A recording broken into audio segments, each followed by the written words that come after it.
Você já ouviu falar de um homem que salvou mais vidas do que qualquer médico da história, e ninguém sabe o nome dele? Norman Borlaug nasceu em 1914, numa fazenda modesta em Iowa, nos Estados Unidos. Desde cedo, enfrentou a dureza da vida rural e viu com os próprios olhos o estrago que a fome causava nas famílias camponesas.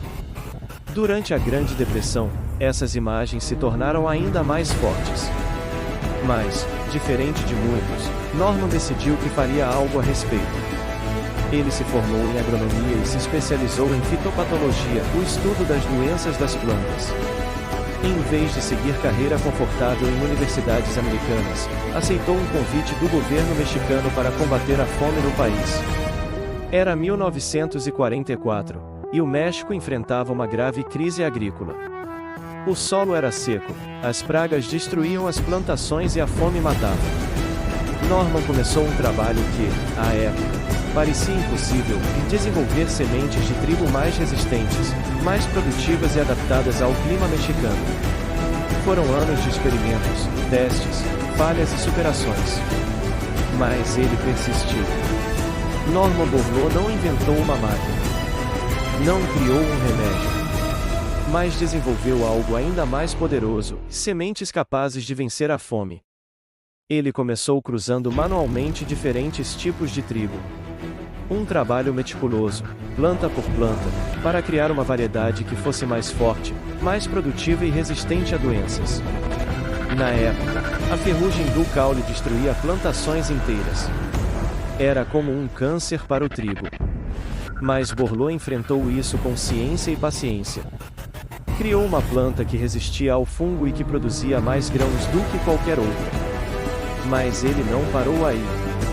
Enquanto os outros esperavam uma colheita por ano, Borlaug fez o impossível: começou a plantar em duas regiões diferentes do México, ao norte e ao sul, em épocas alternadas. Isso permitiu 2 gerações de trigo por ano, acelerando décadas de pesquisa em poucos anos. E ele teve outra sacada genial: criou variedades mais baixas, chamadas de semi-anãs. Essas plantas não tombavam com o vento, mesmo carregadas de grãos. Mais fortes, mais firmes, mais produtivas. Mas Borlaug não entregava apenas sementes. Ele ensinava os agricultores a plantar melhor, a usar adubo, a irrigar na hora certa. Era uma transformação completa na forma de produzir alimentos. O resultado? O México, que antes importava trigo, passou a exportar. E logo o mundo inteiro começou a ouvir falar daquele cientista humilde, que estava salvando colheitas e vidas. Na década de 1960, Borlaug foi chamado para ajudar a Índia e o Paquistão, que estavam à beira de uma catástrofe alimentar. Milhões poderiam morrer. As colheitas falhavam ano após ano. Era desespero, caos e um pedido de socorro. E quem atenderia esse chamado? Norman Borlaug. Mesmo com resistência de líderes locais e de alguns intelectuais que diziam que sua ciência era perigosa, Borlaug foi. Chegou à Índia com suas sementes, seus métodos e sua esperança. Em meio a guerras, instabilidade política e infraestrutura precária, Norman levou suas sementes e ensinou métodos de cultivo moderno. O resultado foi uma verdadeira transformação. Mas havia um problema. O trigo desenvolvido por Borlaug exigia fertilizantes e irrigação, e a infraestrutura da Índia não estava pronta para isso. Mesmo assim, ele não desistiu. Insistiu, negociou, treinou, convenceu. Passou noites em claro ao lado de fazendeiros. Recomeçou plantações do zero sempre que algo dava errado. Era um trabalho exaustivo, mas movido por um propósito: impedir que milhões morressem de fome. E então, a mágica aconteceu. Em poucos anos, a Índia dobrou sua produção de trigo. O Paquistão também. Países que estavam à beira do colapso alimentar passaram a alimentar sua própria população com segurança. A Revolução Verde estava em marcha. A produção de alimentos disparou. A fome em massa foi evitada. Estima-se que as técnicas e sementes de Borlaug salvaram mais de 1 bilhão de vidas. foi o nascimento de um movimento global, a chamada Revolução Verde, a que espalhou novas tecnologias agrícolas pelo mundo e mudou para sempre a forma como cultivamos alimentos. Mas nem tudo foram flores. A Revolução Verde, apesar de seus resultados impressionantes, também gerou polêmica. A partir dos anos 1970, Borloo passou a enfrentar duras críticas de ambientalistas, economistas e intelectuais. Muitos temiam os impactos ambientais do cultivo intensivo que suas técnicas exigiam, uso crescente de fertilizantes químicos, irrigação em larga escala, mecanização das lavouras. Havia preocupação com a contaminação de solos e águas, com o esgotamento de recursos naturais e com a perda da biodiversidade agrícola, já que o cultivo passou a se concentrar em poucas variedades altamente produtivas. Acadêmicos argumentavam que a Revolução Verde estava apenas adiando o problema da fome, ao invés de enfrentá-lo na raiz, que estaria no excesso populacional, na má distribuição de renda e na desigualdade no acesso à terra.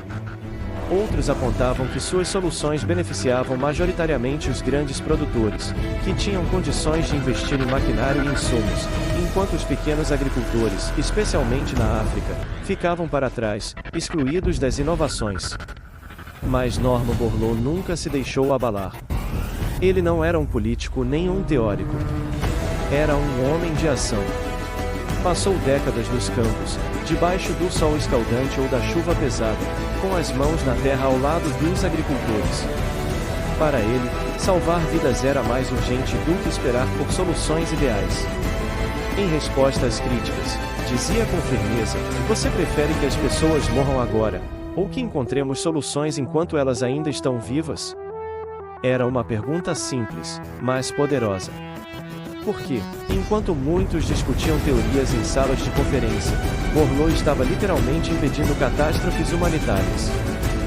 Só entre 1965 e 1975, graças às suas sementes e métodos, a produção de trigo na Índia mais que dobrou, passando de 12 milhões para mais de 25 milhões de toneladas por ano. O Paquistão, na mesma década, saiu de importador para exportador de grãos.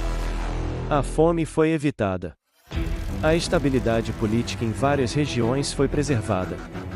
E, ao contrário do que muitos previram, os ganhos de produtividade compraram tempo para o mundo discutir soluções mais sustentáveis a longo prazo. Norman Borlaug nunca negou os desafios da agricultura moderna. Mas sempre acreditou que o maior erro era cruzar os braços diante da urgência da fome. Norman Borlaug nunca buscou fama. Nunca esteve nos holofotes da política, nem estampou capas de revistas como uma celebridade. Mas, em 1970, o mundo finalmente voltou os olhos para ele. Recebeu o Prêmio Nobel da Paz, não por combater guerras com armas, mas por combater a fome com ciência, persistência e compaixão. Foi a primeira vez que o Nobel da Paz reconheceu um cientista agrícola. E ao subir ao palco, emocionado, Borlaug fez questão de dizer: "Este prêmio não é para mim. É para todos os agricultores, agrônomos, técnicos e cientistas que enfrentam a fome com as ferramentas do conhecimento." Mesmo com o prestígio mundial, ele não parou. Recusou convites para cargos políticos e continuou a trabalhar. Até os 90 anos, visitava plantações em países pobres, compartilhava seu conhecimento com jovens pesquisadores e acreditava no poder da próxima geração para continuar sua missão. Em uma dessas viagens, já idoso, parou diante de um enorme silo de grãos cheio até o topo. Era em uma vila da Etiópia, onde anos antes só se via morte e desespero. Ao ver aquilo, Borlaug chorou. Não por orgulho, mas por alívio.